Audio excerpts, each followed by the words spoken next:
Hello, here are two review problems for you, so go ahead and pause it, try these two, I'll go over it, and then we'll get into our new stuff.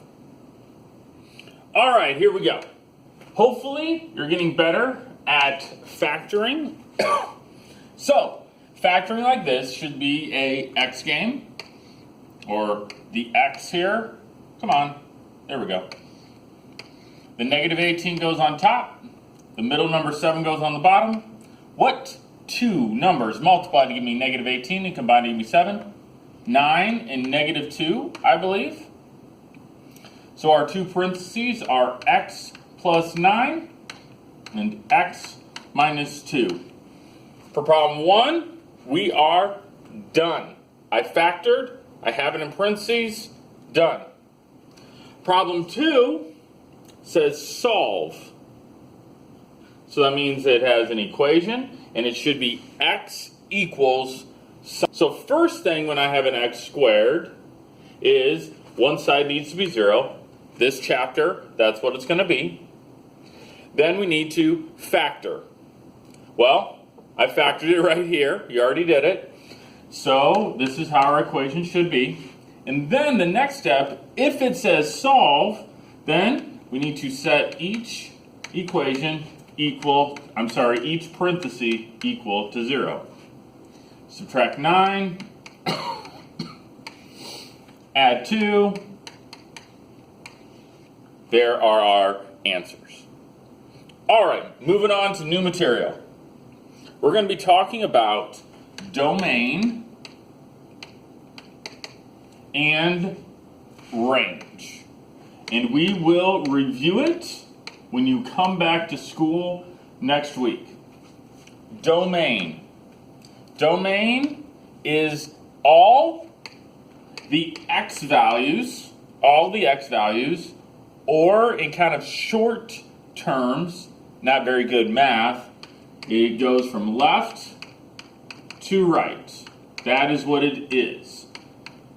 So how in the world do we write what the domain is? First, it says go from left to right.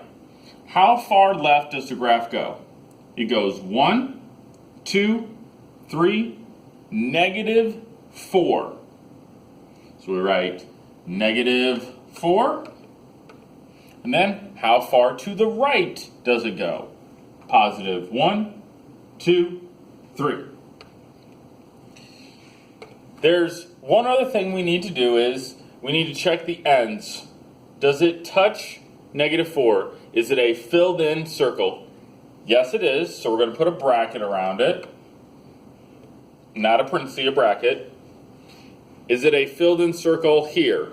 Yes. So we're going to put a bracket around it. That is the domain. It goes from negative 4 to 3.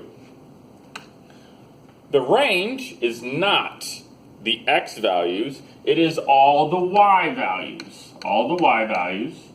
Not Allie, all the y values. And it goes from bottom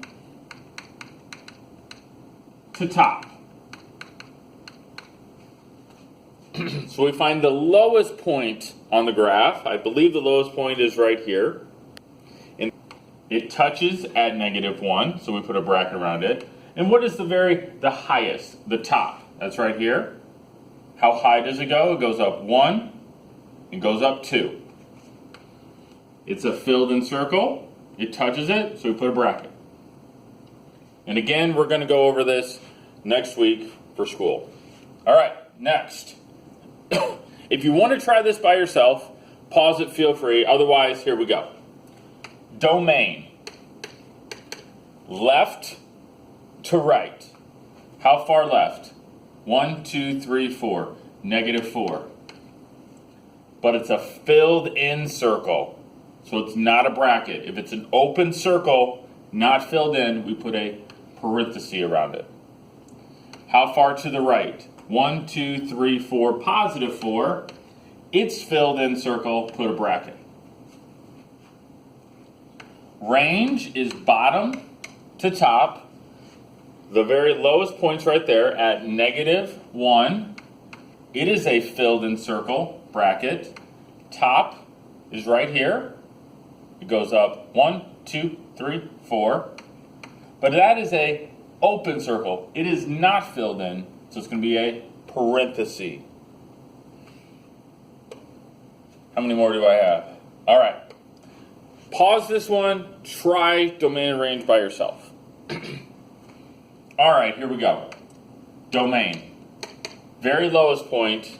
I'm sorry, domain is left to right. Domain, farthest left is right here. -1.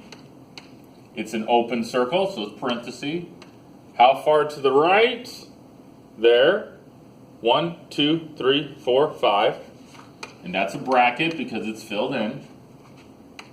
Range. The very lowest is right there, which is -1, -2.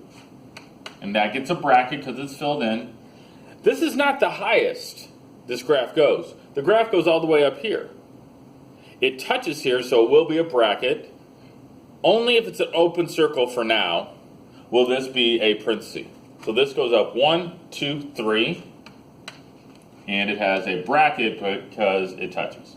All right, so that's your introduction to domain and range. We'll do more next week.